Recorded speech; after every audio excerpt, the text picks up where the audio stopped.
Te damos la bienvenida a la Comedia de la Vida, un espacio para compartir historias que nos conducen a nuestro mundo interior con la finalidad de encontrar los tesoros ocultos que nos habitan. A partir de este momento, contigo, Alejandro y Alejandra. La aceptación surge al comprender que las circunstancias cumplen un propósito de amor. Al entrar en la aceptación, cambia nuestra realidad. Buenas, Ale. Buenas. ¿Cómo estás, Alejandro? ¿Cómo está la audiencia que nos escuchan desde tantos lados? Qué lindo. ¿Todo bien? Todo bien acá. Bueno, estamos en... Aceptación, me suena conocido. ¿Por Sí, dónde vamos hoy? seguimos con Gerardo Smetlin y la aceptología. Y bueno, hoy tenemos un tema que tiene que ver con metas y propósitos. Vamos a entender un poquito eso, que tiene que ver con la aceptología y específicamente, como les comenté antes, con las metas y los propósitos. Y largamos. En el último capítulo estuvimos hablando de los ideales. Entonces, los ideales básicamente nos demostraron que las metas, los objetivos, los ideales son todos procesos que nos enseñan la cultura, pero que en realidad no funcionan, porque cuando nosotros vamos por ahí estamos de alguna manera obstaculizando la felicidad. Entonces, cuando nosotros comprendemos esto, los ideales como tal se desmoronan. Entonces, Gerardo Schmetlin dice, ¿con qué los vamos a reemplazar? Los vamos a reemplazar con una sola cosa, por un propósito que es un proceso de desarrollo espiritual que llamamos tengo el propósito de ser feliz. Metas no necesito tenerlas. Lo que necesito es actuar con sabiduría con lo que la vida me está dando en este mismo momento. Entonces, dice Gerardo Smedlin, voy a poner una diferencia entre propósito y meta solamente para ponernos de acuerdo en los términos. El término puede tener cualquier acepción que ustedes quieran dar. Dice así, imagínate que hay una persona en un lugar cualquiera y tiene frente a él 4 caminos, norte, sur, oriente y occidente. No conoce ninguno. La persona dice, yo tengo la meta, el objetivo de caminar hacia el norte. La persona de pronto no sabe que su función no está hacia el norte, sino hacia el sur. No lo sabe, entonces tiene que descubrirlo. Empieza a caminar hacia el norte y se encuentra con obstáculos porque ese no es el camino que a él le corresponde. Pero como lo tiene como objetivo, entonces lucha, pelea, se empeña y dice que hay que ponerle constancia y no le está poniendo constancia, sino terquedad, porque tiene un objetivo, llegar al norte. Con respecto a esto, siempre son buenos los ejemplos para que nos podamos iluminar. No sé si vos tendrás algún ejemplo, Alejandro, pero yo me estoy acordando de uno que me pasó hace unos años. Adelante. Bueno, yo tengo un ejemplo, voy a contar un ejemplo. Es un ejemplo simple, no estamos hablando de un propósito de vida, fue algo que pasó y que la realidad me dio muchas señales. Les voy a contar cómo fue. Hace muchos años, no sé si lo conté, pero yo siempre digo, si no lo conté, el público se renueva. Yo tuve un accidente en el cual falleció una persona. Obviamente el hecho de que alguien se muera en un accidente hace que uno quede como atascado en esa situación, o por lo menos en esa muerte. La culpa es algo que está como muy presente. En ese momento yo tenía unos 20 años y fue el accidente del paracaídas. Yo creo que lo conté Sí, antes. que al principio, los Falleció el piloto primeros. ahí. Sí, bien. Sigo para no aburrir con las mismas historias. Entonces a mí me surge la necesidad de contactarme con la esposa de él. bueno, la ubico, me dice que sí, que nos encontremos, pero todo el mundo me decía que no hiciera eso, que no hiciera eso, que no iba a estar bueno para mí, que probablemente la persona no entendiera, no sé, un montón de cosas, ¿no? Varias personas diferentes que no se conocían entre sí me decían, vos estás loca, no puedes hacer eso, no sabes con lo que te vas a encontrar, pero yo estaba empecinada. Quería saber más de su vida, no sé qué quería, pero necesitaba de alguna manera encontrarle esa paz interior que se había ido con la muerte de este hombre. Resulta que antes de irme me había puesto, me acuerdo, una pollera, me había puesto medias, se me rompen las medias. O sea que tengo que volver, iba a llegar más tarde un poquito capaz de lo pactado. Creo que también después iba en ómnibus, perdí el ómnibus, pasaron cosas. O sea que la realidad me estaba diciendo por diestra y siniestra que me quedara. Y fui. Bueno. No me encontré solamente con ella, me encontré, no me acuerdo si eran 2 o 3 personas más, durante mucho tiempo traté de borrarlo de mi memoria. Y eso fue, ¿viste en las películas, Alejandro, cuando vos vas, te agarra la CIA, las películas yanquis, donde te agarra la CIA, y cuando vos vas saben lo que comiste al mediodía, qué pasta de diente usás, todo de vos, te tienen vigilada desde hace, bueno, fue algo del estilo, yo tenía 20 más o menos ahí, y eran 3 o 4 adultos diciéndome cosas, hablándome de cosas que yo había hecho o elegido en la vida. Yo decía, qué locura, porque yo pensaba tener una charla, no sé, de corazón abierto con esta persona que había perdido a alguien importante para ella, y me encontré una especie de juicio total y absolutamente de 3 personas adultas que en mi rotura me terminaron de romper más. Bueno, obviamente que no estuvo bueno, pero lo interesante es que la realidad me lo había dejado claro. Antes de salir, mucho antes de salir, este, y fue mi terquedad la que me hizo pasar por esa situación, porque a todas luces no tenía que ir. Así que bueno, ese es un ejemplo, pero ese es un ejemplo sencillo. A veces hablamos de ejemplos más largos o de situaciones que duran muchísimo más. Uy, No sé si a vos... ahí Ale, como es difícil diferenciar entre terquedad y la apatía, ¿no? O sea, ¿cuál es la diferencia entre la resiliencia en salir adelante y la terquedad de, bueno, frente a la primera dificultad? ¿No? O sea, sé que es diferente, pero capaz que está bueno Mira, ya profundizar. que estamos en el tema, y que es Gerardo Smedlin el que plantea eso, él dice que hay que intentar hasta 7 veces. No es que la primera ya te diste la vuelta, ¿no? Porque también es eso. Pero hay cosas que son tan evidentes, hay situaciones que se vuelven tan evidentes que uno tiene que poder por lo menos parar y observar. Y yo he aprendido, por suerte, a hacer eso, ¿no? Cuando la realidad es tan evidente que dice por acá no, varias veces digo, por acá no. Dejo ser otra cosa o dejo que otras cosas evolucionen o tomo otro camino, porque es notorio que por acá no es. Y bueno, es eso, ¿no? Es aprender a observar, como siempre decimos, ser el observador, pero aprender a observar porque hay fuerzas que nosotros desconocemos y hay realidades que necesitamos experimentar y hay otras que no son para nosotros.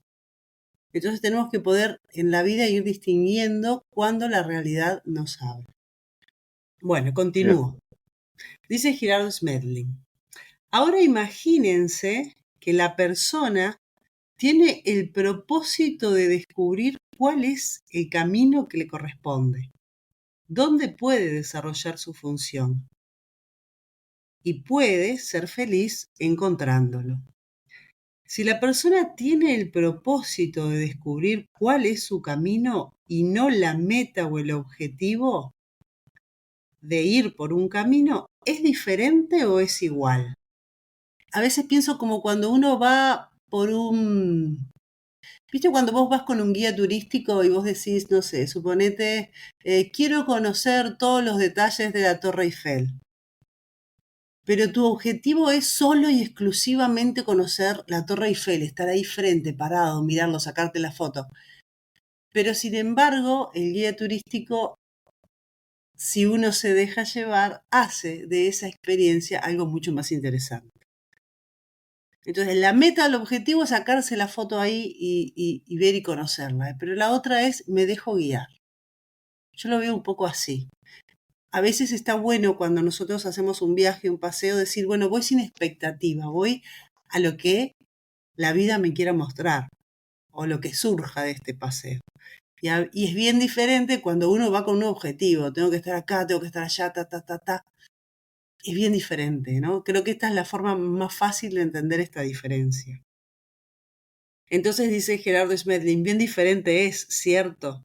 Porque la persona que tiene el propósito de norte y encuentra dificultades, conflictos, bien diferente es, ¿cierto? Dice Gerardo Smedlin, porque la persona que tiene el propósito de encontrar el camino es la que está dispuesta a dejarse guiar, está abierta. Entonces, listo, no sabe, camina hacia el norte y encuentra dificultades, conflictos. Entonces camina hacia el sur y cuando encuentra el camino que fluye dice, este es mi camino, entonces se liberó. ¿Qué fue lo que hizo? Aceptó que los objetivos y las metas rígidas no sirven para ser feliz, porque no le permiten ubicar cuál es el camino que le corresponde en la vida. Bueno, y acá tengo otro ejemplo. ¿Te cuento? Dale. El otro día estaba investigando sobre Martín Lutero. Me gustó el tema, dije, voy a escuchar, voy a ver qué tiene Martín Lutero que yo pueda aprender. Y una de las cosas que me resultó más fascinante de él fue su vida. Te voy a contar por qué. Resulta que Martín Lutero, primero vamos a aclarar, Martín Lutero es el que hace la reforma protestante en la Iglesia Católica. Él a partir de él existen todas las iglesias que son las protestantes, que ahora son un montón. En ese momento era solo la protestante, era única. Ahora, bueno, la iglesia, la corriente que sigue a Martín Lutero es la iglesia evangélica. Yo no tengo nada que ver con ninguna religión. Me interesó la historia de Martín Lutero, por eso la comento.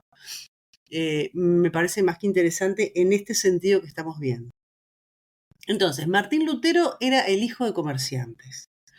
Y su padre, como todo padre, lo que quiere para él justamente es que el hijo pueda estudiar, porque imagínense, en aquella época, estamos hablando del 1400 y algo, creo que andaba por ahí. Bueno, en aquella época estudiar realmente era un privilegio, ¿no? Ya saber leer era una cosa increíble. Entonces, básicamente esa era su historia en su vida. Él tenía cierta inclinación por lo religioso, era algo que le interesaba, pero su destino estaba en otro lado. A su vez, pasaba otra cosa interesante, y es que Martín Lutero era esquizofrénico.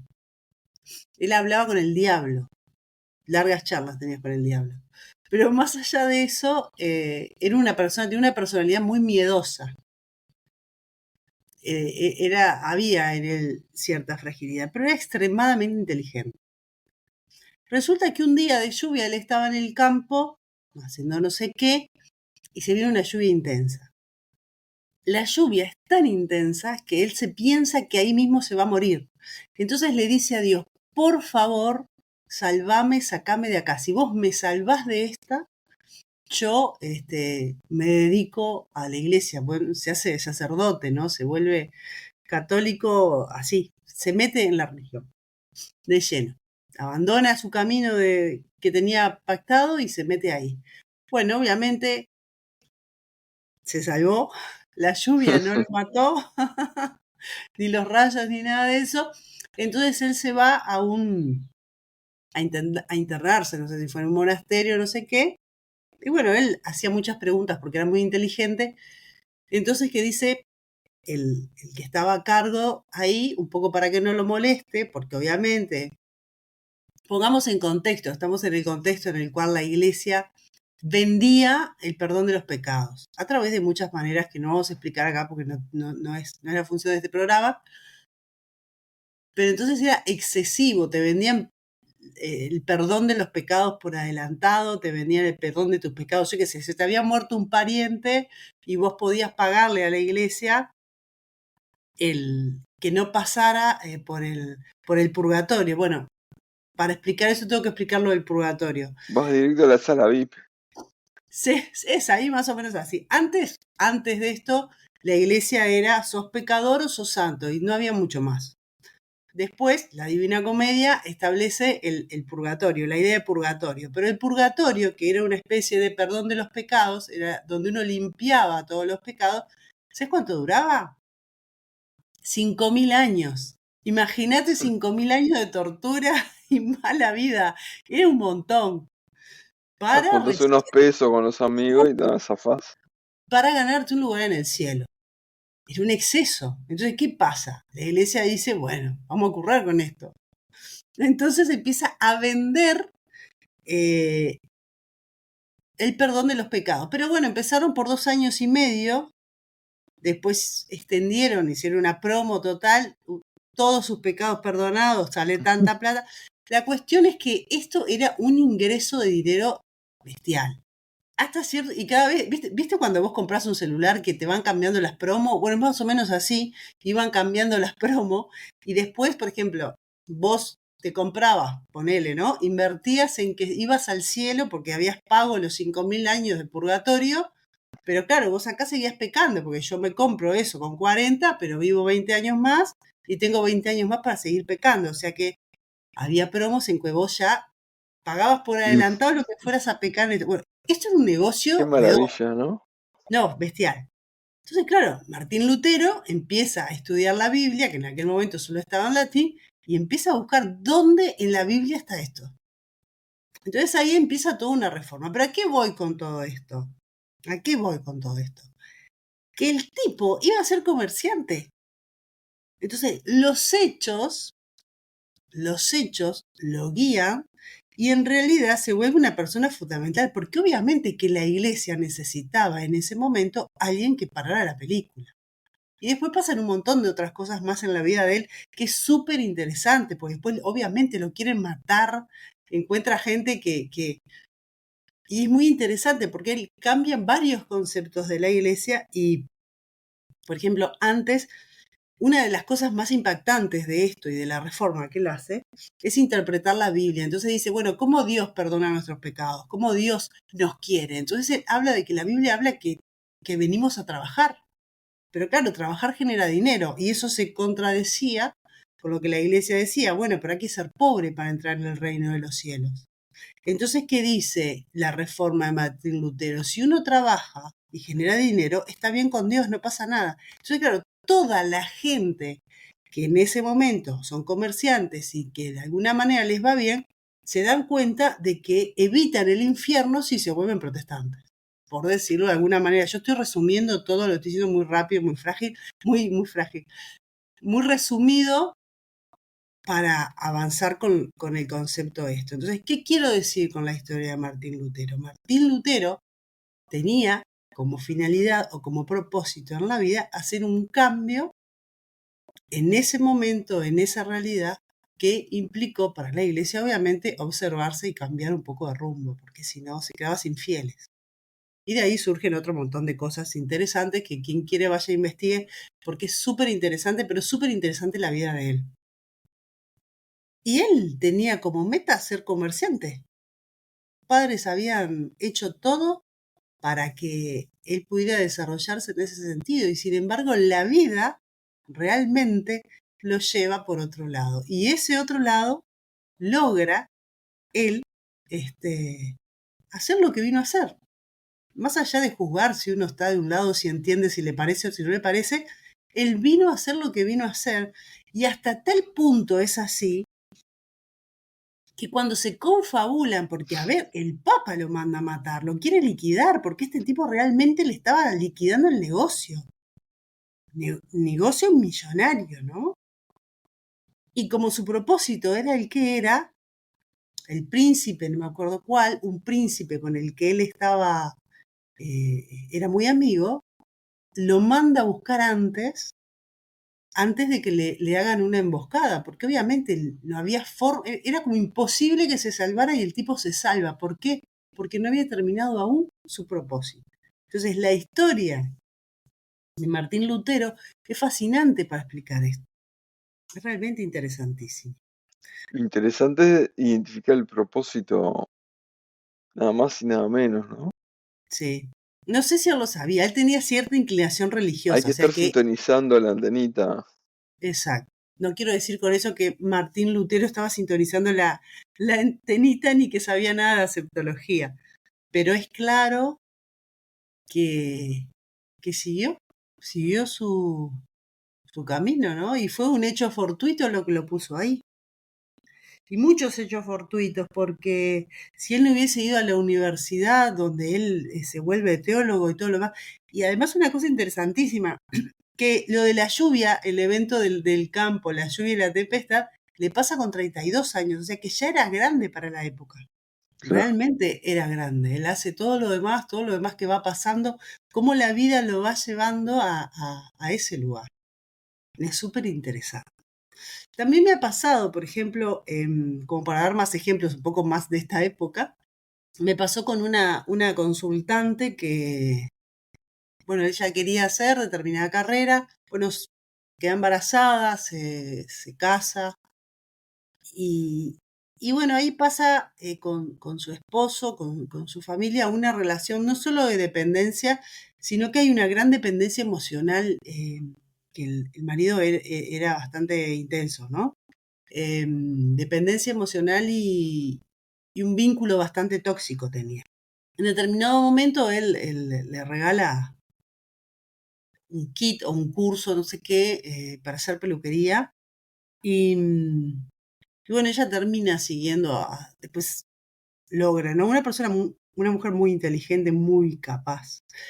Cuestión es que sin quererlo y buscando algo para salir de ese ambiente, no solo se vuelve peluquera, hoy tiene una de las peluquerías más imponentes de este país, pero por si fuera poco, es una referente de una marca súper importante de productos de peluquería, ¿no? Y ha viajado por el mundo, una cosa increíble todo lo que ha hecho y en lo que se ha convertido. Y eso surge de algo que ella inicialmente ni siquiera quería hacer, no era lo que le interesaba.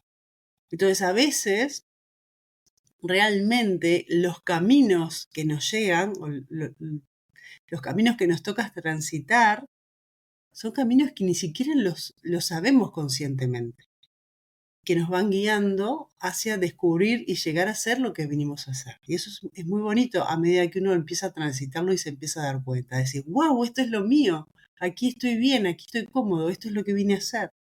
Así que, bueno, un poco para tener ejemplos de cosas que nos han pasado y que nos pasan, ¿no? De la misma manera yo podría hablar, pero para no aburrir ya puse 2 ejemplos, de que estoy haciendo esto también, de acompañar personas en procesos terapéuticos, porque hubieron otras cosas que no salieron, o porque hubieron otras cosas que en su momento, no cuajaron.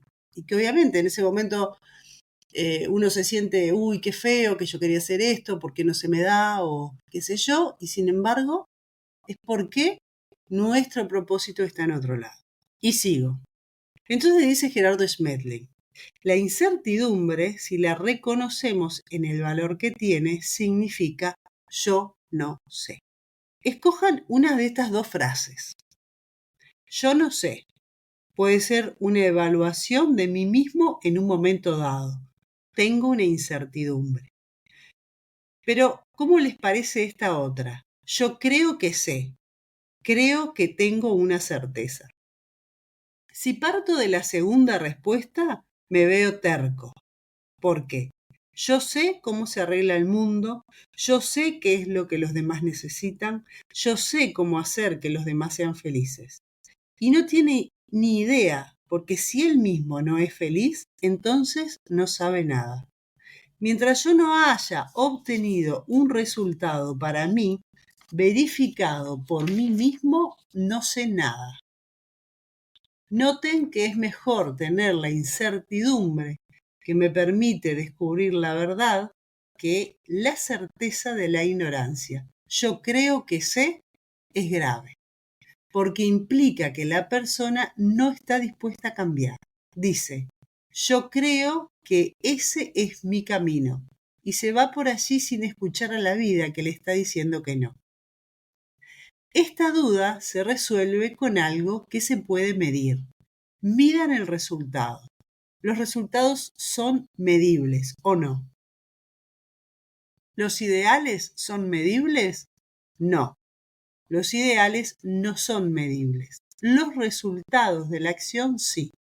Por lo tanto, los ideales son una cuestión del ego, de la ignorancia. Maravilla. Así que bueno, queda más que claro, ¿no? Empecemos a dejarnos guiar, no seamos tercos, lo cual no significa que no tengamos que intentarlo varias veces. Pero aprendamos a observar cuando la realidad y la evidencia nos dicen por aquí no, por aquí sí, todo puede, ¿sí? Bueno, y por hoy lo dejamos por acá, que ya estamos bien con el tiempo. Después vamos a seguir avanzando con este tema de la aceptología y de Gerardo Schmedlin, porque realmente es un tema fascinante y que nos ayuda de manera muy simple. A mí lo que me gusta de Gerardo Schmedlin es la simpleza para explicar cosas que nos pasan todo el tiempo, para bajar la pelota al piso y para decir qué es lo que estoy haciendo cuando hago lo que hago. Aceptar Qué bueno. es una herramienta muy, muy poderosa. Yo la primera vez que leí el título Aceptología, dije, uy, no, me niego a aceptarlo todo. Y me di cuenta, a medida que fui aprendiendo, de que verdaderamente es poderoso cuando uno empieza a navegar las aguas y nos ayuda a conocernos más. Nos ayuda, por sobre todas las cosas, a lidiar con las limitaciones mentales. Así que bueno, ojalá que ese sea el camino que todos podamos tomar. Muchas gracias Es por el escucharnos. pare de sufrir, Ale. Pare de sufrir, ahí va. Pare de sufrir. Bueno, un abrazo para todos. Chau, chau. Abrazo, gente. Nos vemos. Gracias por acompañarnos hasta acá. Te esperamos en el próximo capítulo.